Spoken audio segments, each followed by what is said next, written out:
Give me a little countdown. Ladies and gentlemen, welcome Dojo Outfitters Podcast, Episode 1. I talked to Andy. I said I wanted to do a podcast. He said, let's bring in the GOAT, Gordon Ryan, for the very first episode. We can only go down from here. Gordon, what's up, man? How's it going? Not much. I'm good. We just got in from LA. This is like my last stop before I have to go back to the East Coast. We were in Texas and then Vegas and then LA, and now we're here. So I'm hanging in there. So you did seminars at all of the stops through there? Yeah, so I taught and competed in Houston, and then I taught and competed in Vegas, and then I taught in LA, and now I'm going to teach and compete in Portland. So nice. It's been a busy December. So your Sunday match is against Gabriel Gonzaga? Yeah.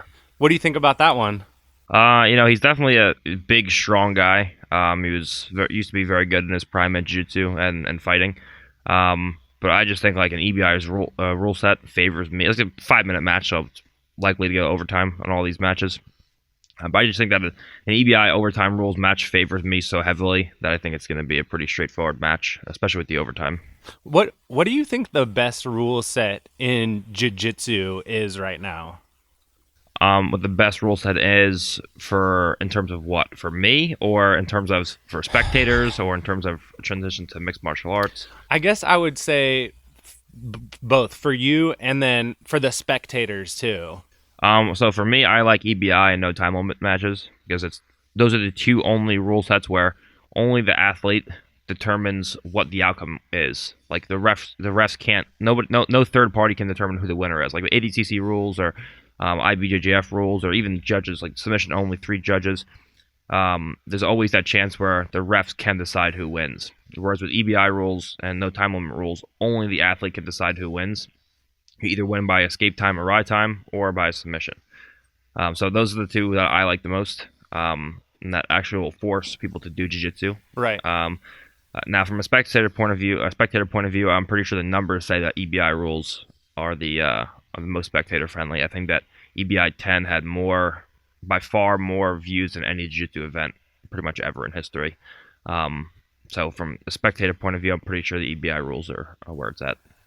Right. Would you say that it was so highly watched because of the names that were on it, or the rule set, or like a combination of both? Well, I mean, ADCC has the biggest names, and I don't think ADCC was as big as EBI, or some of the EBIs.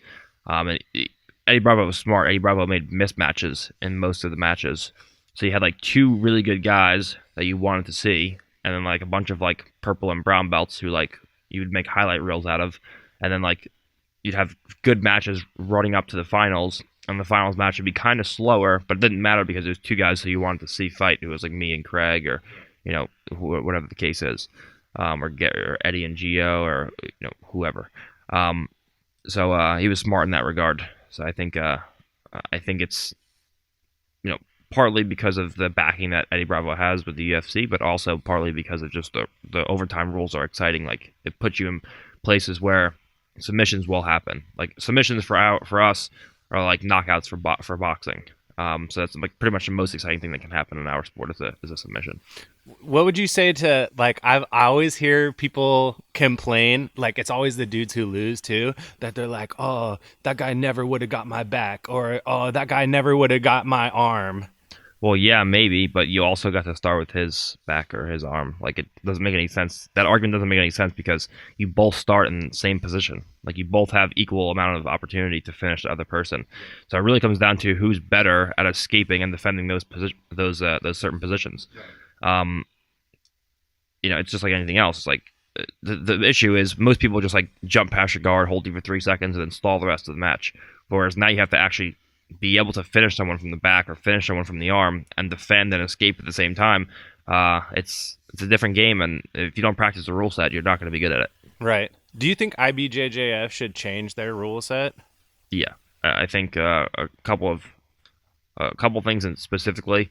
I think that they should allow heel hooks, obviously, for no-gi and reaping, because you just can't be taken seriously if you're a no-gi competition and you don't have those submissions allowed. And I think that you should definitely get four points if a body triangle is in place when you're on your partner's back. Those are like the 2 biggest things for me. because a body triangle is way more effective and way more controlling than 2 hooks are. So there's like literally just no reason why you wouldn't give someone it's a better position for a body triangle. Yeah, it's much better than having 2 hooks. Right. So I think those are the 2 things. If I had to pick like 2 rules, it would probably be those 2. Yeah, a lot of the dude, I'm like the biggest jiu-jitsu fan you'll meet, and dude, like a lot of those tournaments are so boring to watch. Like, first of all, they don't really do a good job. Like, I gotta figure out on my own where everyone is. You know what I mean? Like, go from mat to mat, unless like the person says what mat they're gonna be on. That's because the competitors are playing the rules not to lose. They're not trying to win. The rule set doesn't really encourage people to go for submissions. Like if I'm on top and I go for a kimura or go for a guillotine and I end up on bottom, even though I didn't get swept and I willingly felt the bottom position, I lose 2 points. So the rules definitely discourage submissions for a lot of reasons, and a lot of athletes just don't understand the difference between being an amateur athlete and a professional athlete. When you're an amateur athlete, all you have to worry about is winning a match, nothing else. When you're a professional athlete, you have to worry about winning a match and entertaining a crowd so that people will actually come to pay to see you, so you can actually get paid money to compete. Nobody understands that. When you move from amateur to being professional, you have 2 jobs now instead of just 1. And everyone's still like trying to win by advantage and not be entertaining in any way, and they're all just amateurs. That's why everyone complains that there's no money in the sport. But if you're a professional and you can entertain people, either on or off the mat, like if you look at guys like Acai Agazarm, for example, he doesn't have that skill to actually do anything or beat anybody on the mat, but he talks shit online, so people or Dylan, Dan, same thing. People look at them and they're entertained because of what they do online.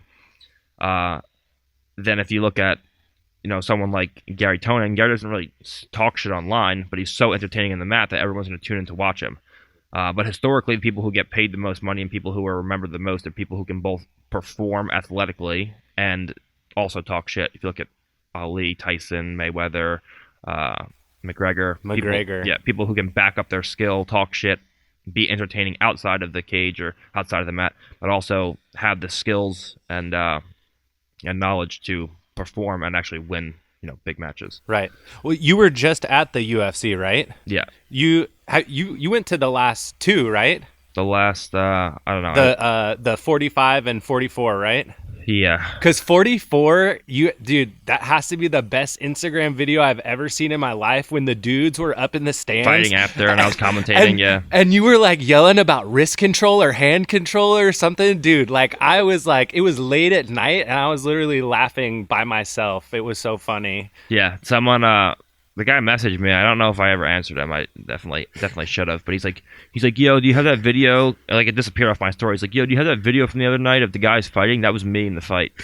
And I was like, oh, I'll try to find it for you. And I got distracted and I didn't send it to him. Oh. But yeah, I was like trying to commentate and coach like a fight that happened in the stands like after the event happened. That's so funny. You should have messaged that guy and been like, bro, you need to get in the gym anywhere. Yeah. any gym anywhere, even the Gracie online gym. Yeah, there was a lot of flopping around, but people enjoyed it. What'd you think of the fights at 45? The 3 title fights and. Okay, so remind me, who was it? It was the main event was Colby Covington and Kamar Usman. Yeah, then it was Amanda Nunes. And what was the third one? And Max Holloway. Max and the Volkanovski. Yeah, so I enjoyed them. It was kind of insane to me how Amanda wasn't able to finish the other girl on the ground because the other girl like literally had the grappling skills of someone from this like stands. Like could have just pulled out a random person from the crowd and put her in the cage, and it was like basically the same level as grappling. Right. She was basically just a striker, and now she was hitting Amanda. She almost knocked her out a few times. Right. On the feet. So she did have some striking experience, but Amanda just like touched her legs and she fell down every time. Yeah. So Amanda definitely controlled her, but she definitely should have finished her. Did you see? She did throw up like a reverse triangle and like had it for like a second. Amanda was out quick. But... Yeah, Amanda basically just like dove into triangles that whole entire time. I'm like, how did she keep getting triangled? And then Max Holloway, usually does really well in the feet. He usually picks people apart and has really good striking, good footwork. But Alex was changing it up. He was moving his feet well. He was staying out of danger. And he inched that one out, and he took the belt. And then Colby versus Usman.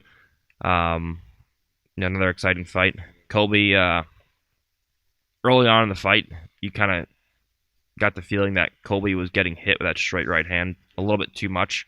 He was giving the illusion that he was moving his head, but he wasn't really moving it offline. And whenever Usman would come forward, he would just back straight up and just get caught square at that rear right hand. And that was what decided the fight at the end. Between the body shots and that rear right hand coming straight down, he got caught a few times with that.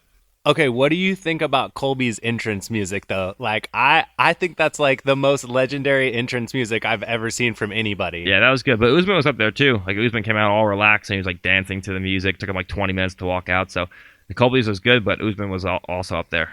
The Colby's is Kurt Angle's from WWE. It's his entrance, and so everyone yells, "You suck." As he comes out. I definitely didn't know that. That's amazing. Yeah, so Colby knows someone from his gym who actually knows Kurt Angle, and so 2 fights ago was the first time that he came out to Kurt Angle's music, and so like the part of it is like all the fans yell "You suck." So I just think that's that's definitely awesome. That's so cool. So I watched a online interview that you had with Luke Thomas a year ago, and you were talking about MMA. Are you still training for MMA, or what's the deal with that? So not right now, no. I was doing a lot of sparring before I hurt my knee, and then I hurt my knee, and I basically jumped right from like a rehab of my knee like into an ADCC camp. So like I tried my best to just get ready for ADCC, and I didn't think I was going to be ready until like 4 weeks out. We have like a 12-week camp, and I didn't think that I was going to even be able to compete in ADCC until like 3 weeks out. And then after ADCC, I've basically just been prepping for like back-to-back competitions since then. Like I haven't had a break. I've just been doing grappling camps. So I'm going to go back to New York in the new year, and I have more grappling stuff planned for the new year already. But I'm going to go back and talk to John about what we're going to do and how we're going to plan everything together. So John's your MMA coach too? Yeah. He teaches us jiu-jitsu, wrestling, striking, anything that you can think of combat related. And then we'll like tell you a long story, right? Yeah. Always, every day. Do you know like a lot of his stories? I know a lot of them, but like for as many as I know, like I've been around 5 years or so, and I've heard a lot of stories, but I probably know like less than 1% of all the stories that he has. Like he has some good stories. He has good stories, and he's like the best storyteller you can ever be around. Yeah, our sensei has like so many sayings that sometimes I'll just repeat like one of his sayings. Be like, well, Sensei Andy says this. I start to talk like John for sure. Like when I explain technique or when I like tell stories or just like my general mannerisms, I'm definitely like starting to act and sound like John a little bit. That's so cool. So you met John when you were a purple belt? I met him when I was a blue belt. Blue belt. But I started training consistently with him when I was a purple belt. So who did you train under when you were a white belt? Miguel Benitez. He was the assistant instructor, but he basically was a head instructor because he was there all the time, under one of Ricardo Almeida's brown belts. So Ricardo Almeida had a brown belt named Haas, and he owned the school Brunswick BJJ. And he was very busy with work. He would run like security for PNC concerts and like personal security for like all of like the celebrities. So he was very busy. So Miguel was his blue belt. So like he was my coach for like the first 2.5 years of my training. Was like Miguel was a blue belt, then he got his purple belt, and then brown, and then black, and so forth. Now Miguel had to went to go get a job at NJ Transit, and when he left, we had no one to run the school like full time, no one to be there every day. Haas was too busy, and Miguel was going to get a real job, which would interfere with his teaching schedule. So they gave the school to Gary Tonin, and that's when I met Gary. And then that was like probably like just when I got my blue belt, maybe like one stripe of my blue belt. So Gary took the school over, and then I was like a 2-stripe blue belt. Gary just got his black belt at the time, and then he was helping Frankie Edgar with one of his camps for MMA, and they were going to the city, and that's how he met John. So Gary was introduced to John, and he's like, there's this guy John. He seems like he knows what he's doing, because no one really knew about him. Like everyone only knew him for helping George with MMA. No one really knew him as a good jiu-jitsu coach then. But Gary would go in, and he would start to get beat up by all of John's students. So the talent in the room was high, and he would have he was like a brown belt no-gi world champion, and he was like doing really well. But he'd have a hard time in that room. So he was like, okay, I think John's pretty good. So eventually, I had like a day off from school, and whenever I had days off, I would go to train with John. And then after that, I was like, okay, I guess we're training with John now. And then we progressively worked in, and that's how I met John. Did you and Gary click right away? Yeah. We were always. He actually always, like, if we didn't do jiu-jitsu, we probably wouldn't be friends, because he's like the complete opposite of me. Like, I'm like a loud like asshole, and Gary's just like a dude who sings in the chorus, like in the choir, like, for high school. So we're pretty like opposite personalities, but like jiu-jitsu brings us together, so we have like that in common, which is like the most important thing in our lives. We got along right away, but he would always criticize like everything I did, like a big brother, because he was like a black belt and I was like a blue belt. Right. So he was like my legitimate instructor. He would like beat the shit out of me every day, and he would just like criticize everything that I did. Like nothing I would ever do would be good enough. Right. And I just got abused for like years and years and years and years. Were you good at white belt? Were you good right away, or? I mean, I was winning local stuff. Yeah, I would win like local stuff at white belt. I won like the New York Open in the gi, like the adult division when I was 16 at white belt. So I won like some like big adult tournaments when I was like still like a kid. But I didn't have like any real success. Like I did the New York Open again at blue belt, and I lost by points like my second or third match. And then like I was pretty decent up until like brown belt, and then when I got my brown belt, I had like a year or so consistently under John. And that's when I started crushing people. That was when it like really turned up. Man, that's crazy. So, you trained in the gi for until how long? Like the first 2.5 years of my training, pretty much until I was like a mid-level blue belt. I would do pretty much only gi training, and then I started to taper off, and it was kind of mixed gi and no gi. And then when I started training consistently with John, when I was a purple belt, it was pretty much just no gi. How did you even find the jiu-jitsu place? Was it like something that like you wanted to do when you were younger, or? Yeah, so this is actually a really good story. Our daycare teacher when we were young, his name's Anthony Mendoza. He didn't ever do any martial arts or train jiu-jitsu. He just used to watch UFC. And he would just listen to Joe Rogan commentate. And he would come in and he'd be like, hey, look at this new move. So he'd like show us a kimura, or like show us an armbar, or like show us a strangle. And he'd like try it out. So we were like, you'd have us like drill the moves on each other in the middle of daycare. We were like 6 years old, 7 years old. So we would drill the moves, and then we'd have like King of the Hill matches. Yeah, like, of course. One kid would watch like one door, and one kid would watch the other door to make sure the boss of the daycare didn't come in. And we would like form a circle around, and we'd have like kids fight each other. So we'd have like grappling matches, like jiu-jitsu match, like no time limit jiu-jitsu matches in the middle of daycare. For like chocolate milk and apple juice? For like ice pops. Yeah. So like whoever wins stays in, and whoever wins the whole thing gets like an ice pop or something. Yeah.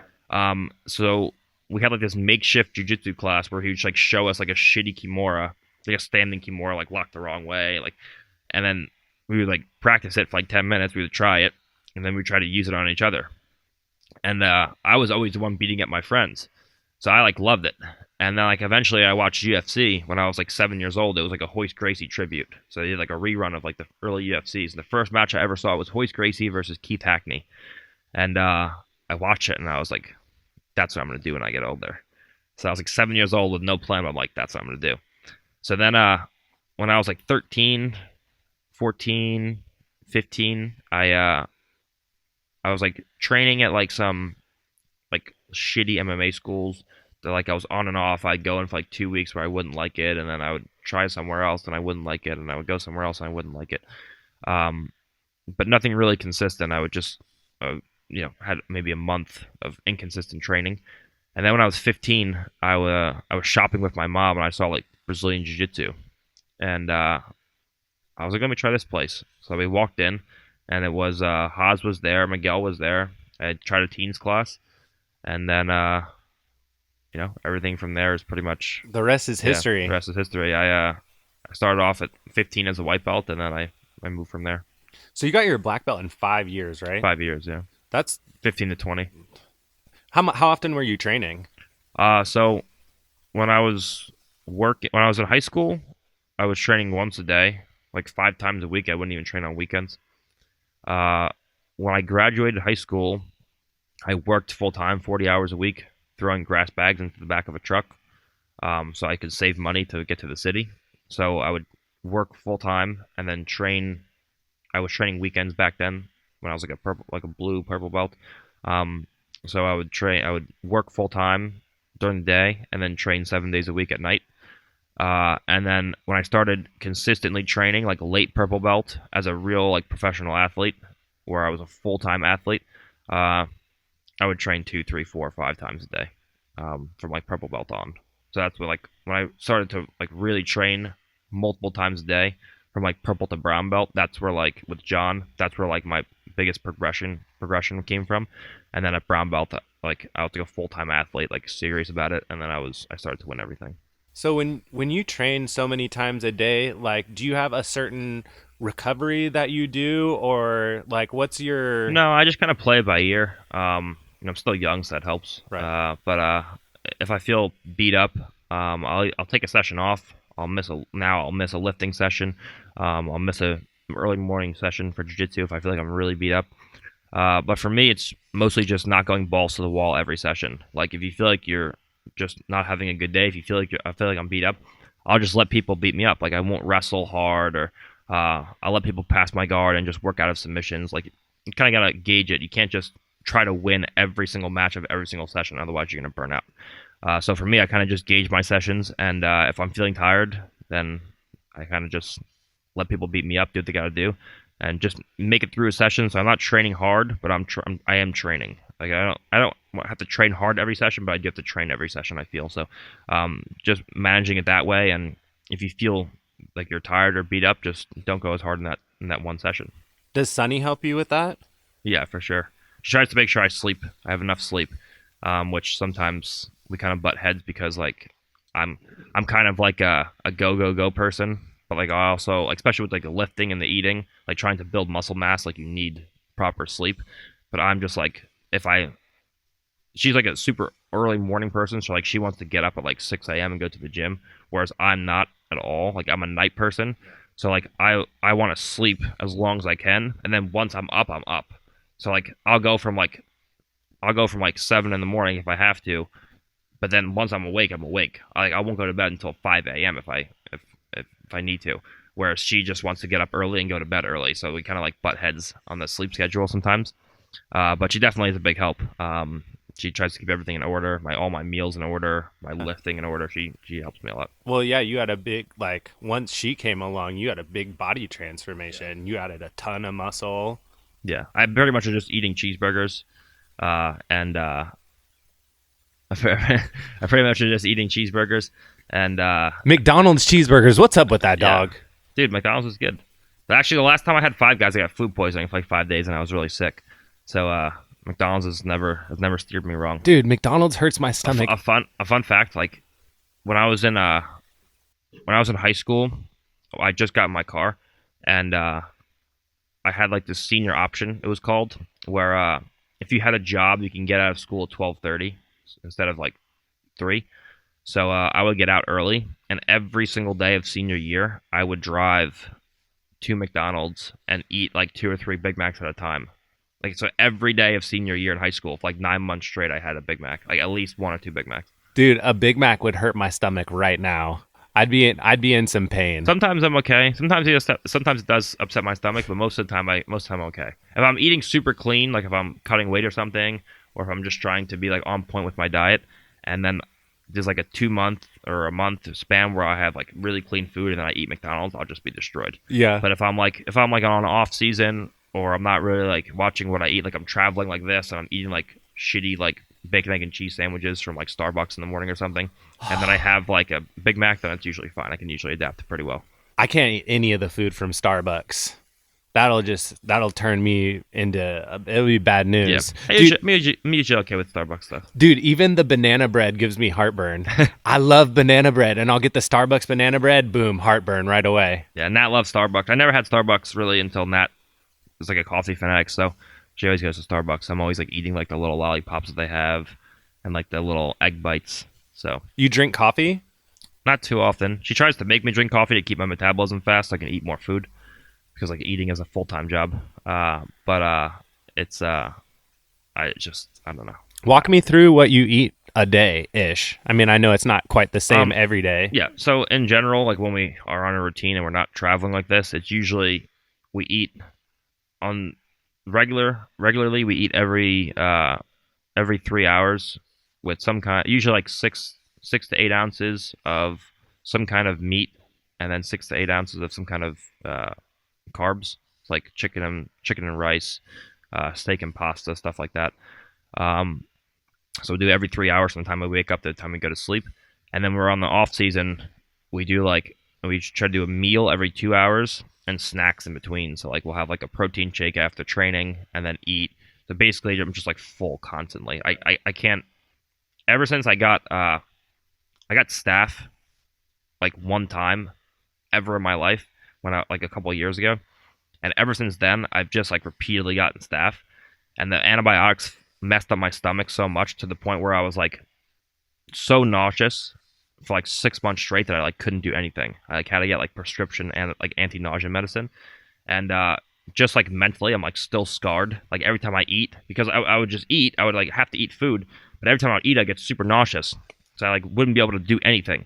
So I'm like still mentally scarred. Like whenever I eat a big meal, I'm like, oh man, maybe I'm gonna get nauseous and be incapacitated. So I like eating for me is like the hardest thing. It's like just to keep up with the food, to be able to just constantly shove my mouth with food. Because if I don't eat a ton of food because I do so much jiu-jitsu, I just waste away. Like I'll drop weight. I drop weight really fast. So I have to just constantly shove my mouth with protein, with food, with shakes, and then like have like cheat meals at night, like have pizza or have ice cream. It's so hard for me to keep up with eating. It's the worst part of like the least enjoyable part of my job is like having to eat constantly. So you live in New Jersey? In New York now. You moved to New York? Yeah, 2 years ago we moved to New York, but I'm from Jersey originally. How long does it take you to get to the gym typically? Well, from Jersey it was like 2 hours each way, 1,000 miles a week. From New York, it's in the summer, it's like a 30 to 35-minute ride on electric bikes, because we are on the west side, so we go down the Hudson River, and we take electric bikes on a bike path, and then it's cool. In the winter, it's terrible because we have to walk like 5 or 6 blocks to the subway and take like the shitty New York subway, like 20 minutes, and then walk to Henzo's from Penn Station. So it's like 40 minutes door to door, like between 30 and 40 minutes every day. You've been talking about the 6-speed Toyota, and I'm like, dude, why you want to drive a manual car in New York? That just sounds. I want to move to Jersey. I want to move back to New Jersey because we were in Central Jersey, so it took us a long time to get there. But I want to move like up by Secaucus, so it's easy. It's the same amount of time if I move to a place like Secaucus.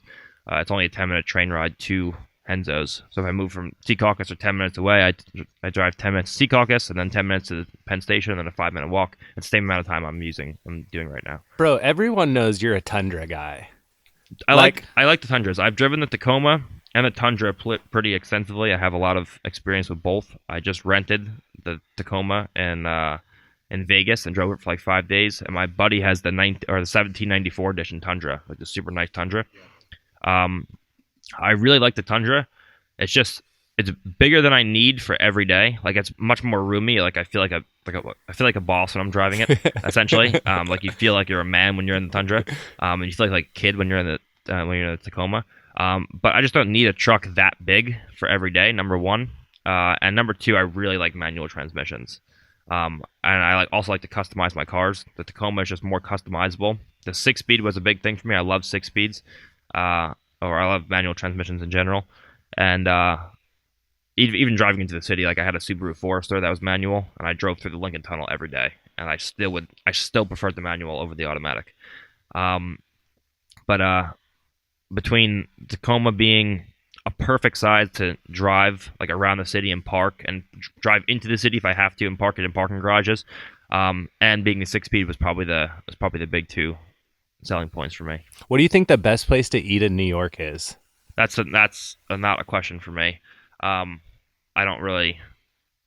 Pretty much my only experience of New York is I lived there for 2 years. Is Subway gym, Subway home, Subway gym, Subway home. I just ride my bike to and from the gym.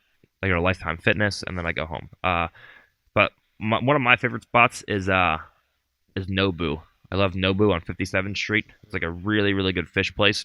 If you eat sushi, like if you go there, like first of all, be like prepared to spend a lot of money. Like if you, of course, it's like you and someone else, you're spending like $500 at least. Yeah. But if you can get over that, and you can show up and you're like, okay, I'm gonna get whatever I want and I'm gonna enjoy it. They essentially ruined sushi. Like you can't eat sushi anywhere else. Like the sushi's so good there that you just can't go anywhere else and eat sushi. They have these little Wagyu tacos, like $20 a piece. The tacos like bite-sized tacos, but they have Wagyu beef in them. They're so good. So Nobu 57 on 57th Street is one of my favorites.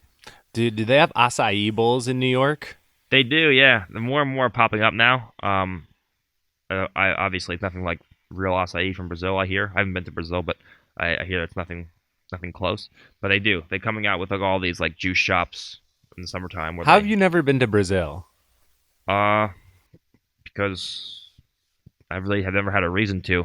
Seminars there are hard because of the currency discrepancy. I already charge like 4 times as much money as people per head as it is, and then there's like 4 times, it's like 4 to 1 exchange rate. So I'm like essentially charging like 1,000,000 times more than anybody else would ever charge. Like when people go to Brazil to teach seminars, they charge like the equivalent to like $10 to $15 a head. I'm not gonna just show up to Brazil and be like, yeah, I'm charging $200 a person. Like no one will ever come. You'll have like 3 people in the seminar. Yeah. So that's a big issue, and I've never had to compete there. All the big competitions besides Brazilian nationals, which I don't compete in the gi, all the big competitions are here. They're all in California, so right. I've never really had a reason to go to Brazil. Yeah, dude, I've never got to travel to Brazil either. What's your favorite place to travel? I really like Texas. Texas is one of my favorite places to be. I really like Hawaii. Portland I actually like a lot because I came here to fight Nathan Orchard like 4 years ago or so. And the Portland Sunday Open, yeah. It popped up in my YouTube feed, so I had to watch it. Yep.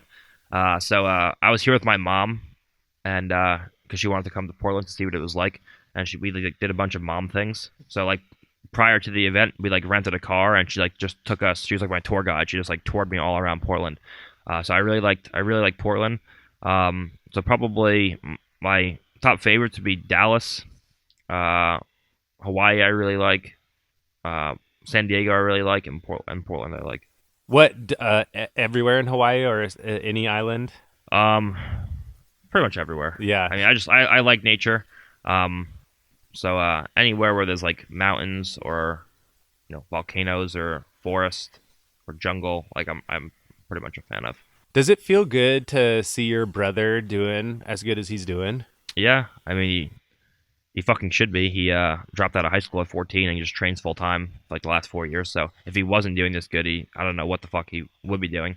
But yeah, I mean it's great to see someone as young as he is be as dedicated as he is. Like he's essentially a small child, like training like a professional athlete from the age of 14. Like he trains as much as us from 14 until 18 now. So that's really impressive. Yo, but he thickened up though. Yeah, like his like upper body. The thing to know about Nicky is like I'm obsessed with cars. I like cars. I like watches. John's obsessed with knives. Like Nicky's thing is food. Like Nicky's like a food connoisseur. So like he spends all of his time like looking up where he can get good food, like in between sessions for Henzo's, and like what he should eat. And that's where his money goes to, invest in food. So he hates cutting weight. He's like miserable when he has to cut weight and not eat food. He loves food. He like used to be really fat when he was young, so he's like a big food guy. Right. Like he was like 9 years old and he was like 180 pounds. Like he was fat. So he really loves food. So when he's not cutting weight, he just eats and he eats and he eats and he eats, and he's like 170, 175 now, I think. So he'll definitely be doing the division up next year for ADCC. Yeah. Yeah, he's not gonna make 45 again. What division are you gonna try and go for?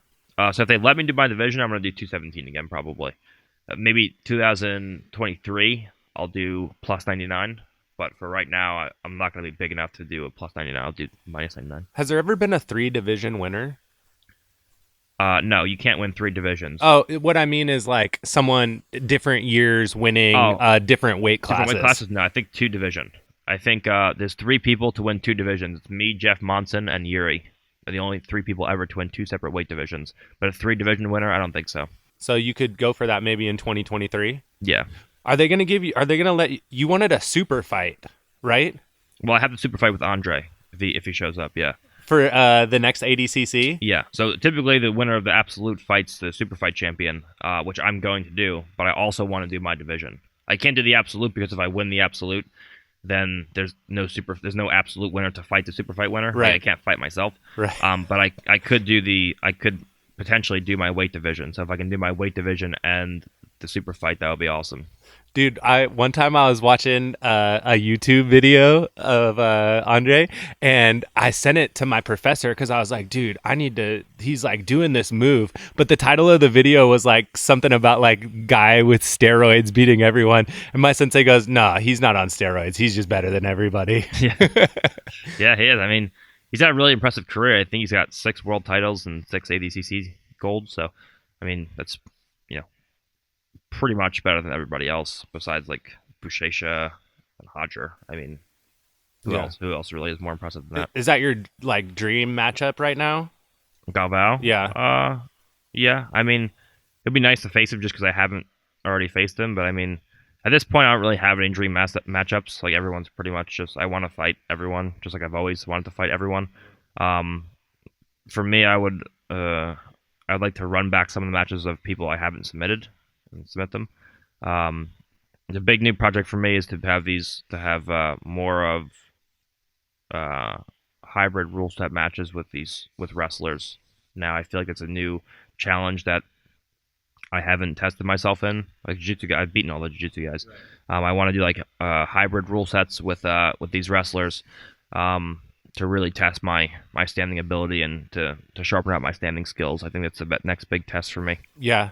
I tuned in. Who was the last wrestler you went against? It was Bo Nickel. Bo Nickel. Yeah, I tuned in and I watched that. My only problem with that was 2 minutes into the match, you had him in outside Ashi with his legs crossed. Yeah. And so like as a jiu-jitsu person, I'm like, it's over. It was over right then. But it was a fun match to watch for sure. But I don't know if like the rule set is perfect. You were like talking on flow. No, yeah, that was just he agreed to do that rule set, but that's not for a hybrid match. That's not a preferred rule set for me. I like to have a different. I would like to do a different rule set than that. One which creates more action, hopefully. But the Third Coast guys wanted to keep it relatively what their rule sets were, and just add like no guard pulling and no heel hook. So it was like still relatively jiu-jitsu match, but I want to create like essentially a new sport where it's just completely different rules from anything else you've ever seen. What I watched the video on Flow, but kind of explain to me what you're talking about with the different kind of rules. Okay, so I want to do something along the lines. It's not perfect yet, but I want to do something along the lines of ADCC scoring. So you have 2 points for a takedown. You have 3 points for a 3 points for a takedown into side control. You have something that's applicable to MMA. Like if you mount the guy for 20 seconds, like that should be the end of the match. Like you should win the match because you'd be able to punch them. Something where a submission ends the match. So if someone shoots at me and I submit them, I finish the match. And the only way that you can score is to take your partner down to put hooks in and get their back, or to submit them.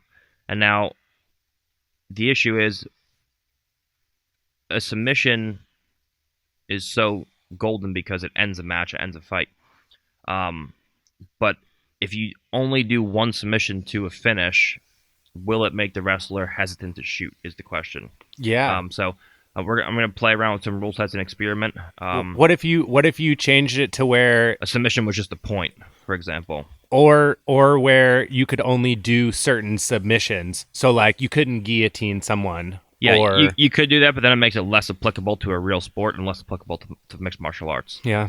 So what we want is to create a sport which is applicable to mixed martial arts, so that anyone going into mixed martial arts from a wrestling or jiu-jitsu standpoint can feel comfortable doing a camp for this rule set, and still being able to transition into mixed martial arts as well as ADCC. It has to be.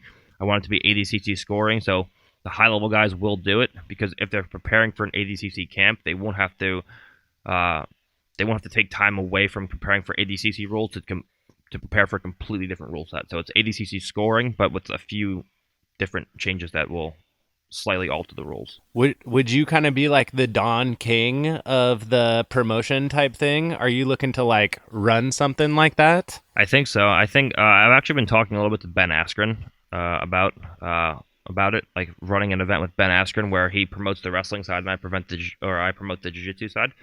So if we get something going like that, that'll be awesome. We're actually we're kind of hashing out the details on the rule set right now. So I've been talking to him and to John, and we're trying to figure out what the best rule set is to give both parties an equal chance of winning.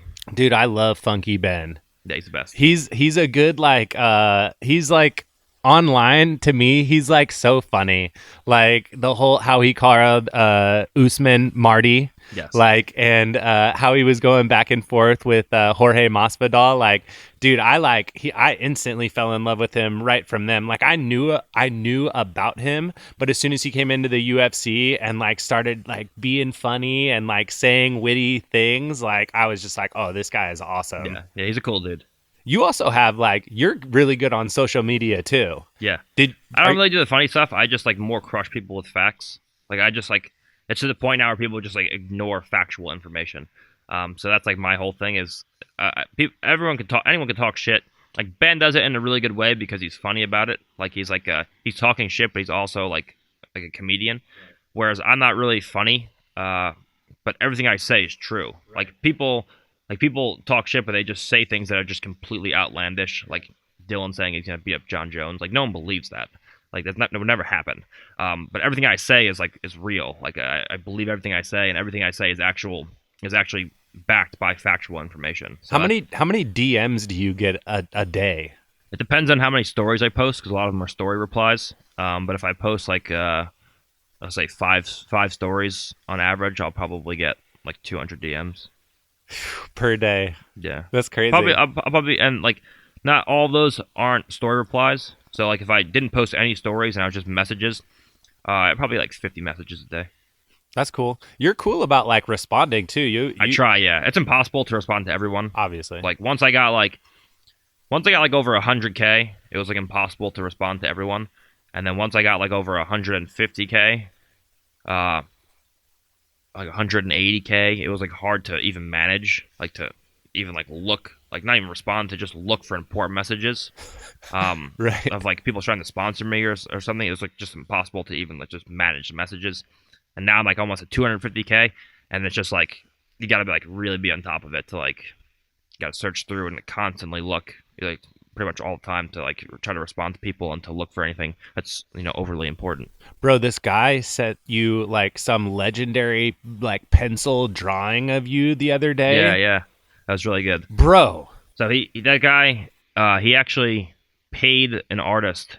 He's like a famous drawer and in the UK. He normally does sketches of soccer players, but he paid him to do a sketch of me because he wanted to hang it in his son's room. So that was really cool. Dude, isn't that funny that like you're like little boy's hero? Like you're like the Hoist Gracie of the new generation of jiu-jitsu. Yeah, that's really cool. I like Like people like are dressing up, like the kids are dressing up like as the king for Halloween. So that's why I always try to make it a point to like really always make time for my fans and always be supportive to my fans because I have the best fans there. They do anything for me, whether it's dressing up for me like dressing up as me for Halloween, or attacking some big company on Instagram for me until I get a response out of them. Whatever I need my fans to do, they do. So I'm always trying to be loyal to my fans before anything. Yeah. Well, can we get a few fan questions in before we get out of here?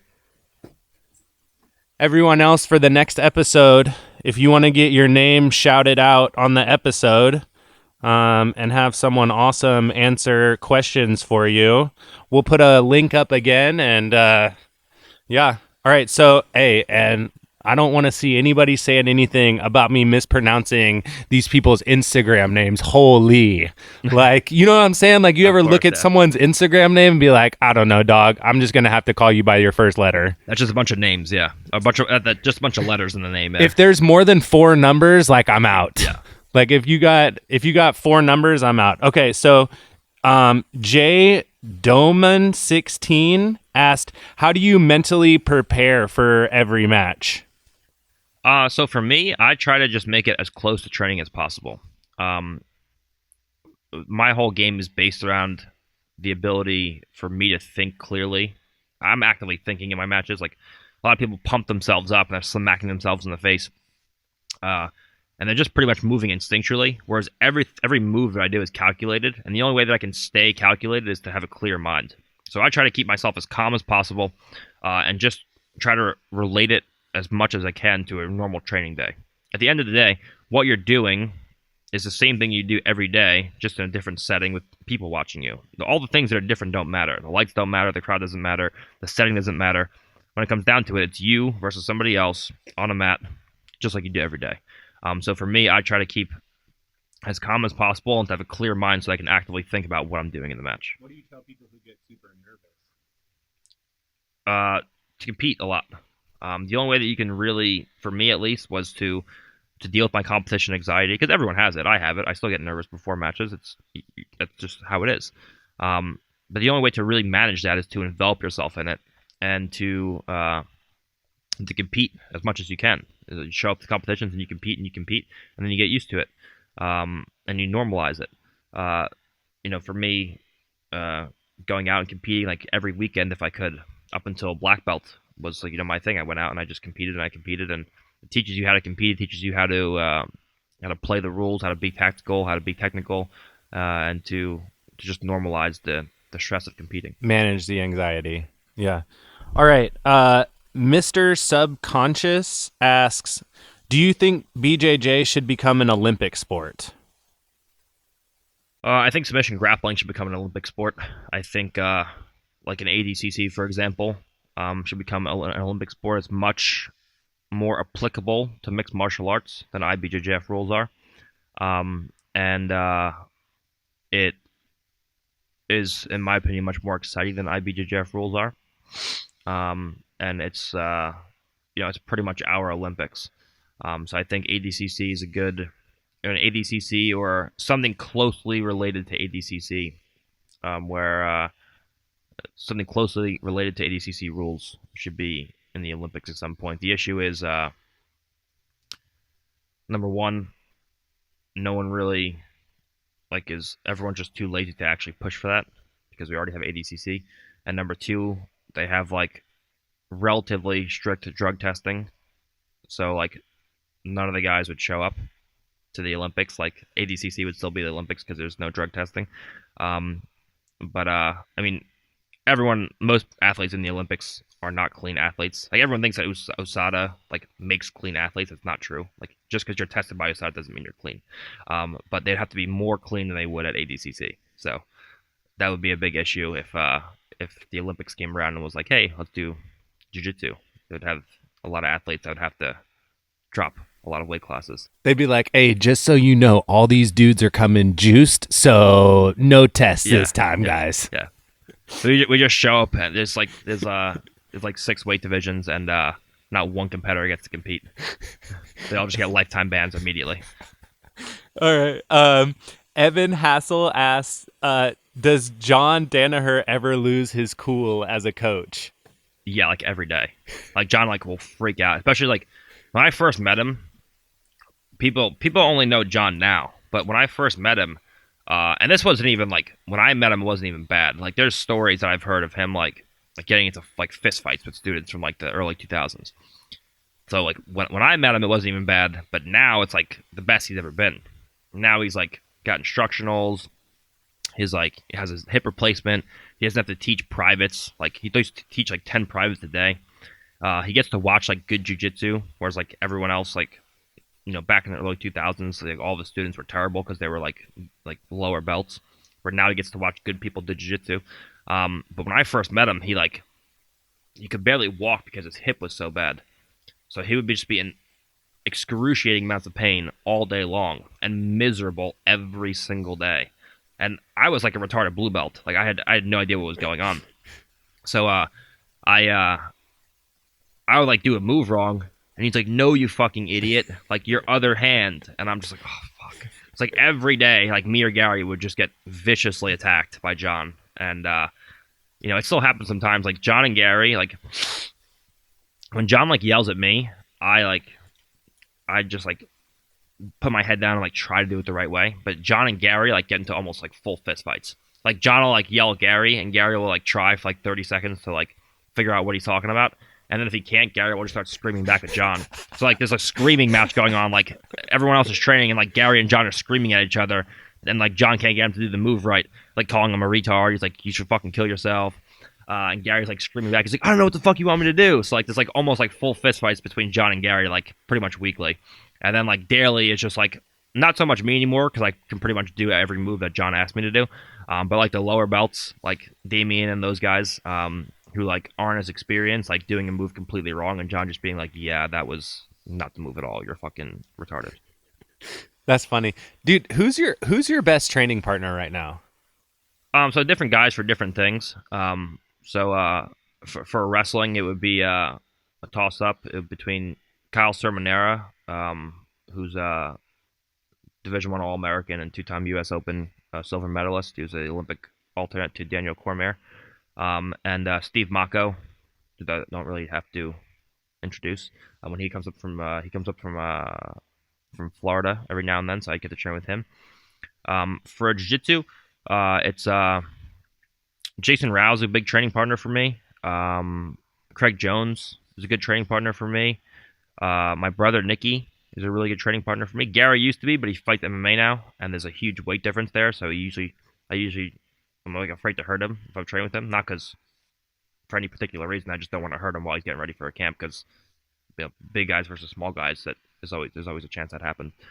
So it's like pretty much Jason Rao, Craig Jones, Nicky Ryan, and Ethan Krellenstein. I'm trying to think of anybody else. Does your brother do good against you? Yeah. We both play a relatively similar game. Uh-huh. Like we both play a game for inside position, and the person, if you're on bottom, which most of the time he is,